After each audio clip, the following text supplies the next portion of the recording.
สวัสดีจ้าสวัสดีท่านผู้ชมทุกท่านนี่เป็นผลการออกรางวัลหวยลาวพัฒนาประจำวันที่28กรกฎาคม2569รางวัลเลข2ตัวล่างเลขที่ออก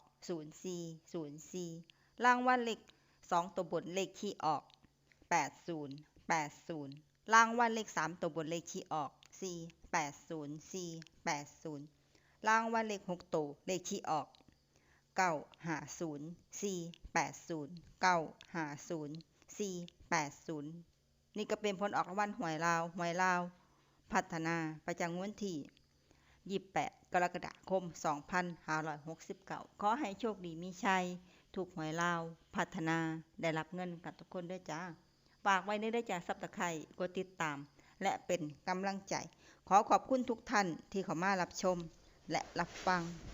แล้วมาพบกันใหม่ในผลการออกหวยลาวพัฒนาใหม่ในวันพรุ่งนี้สำหรับมื้อนี้ขอบคุณและสวัสดีจ้า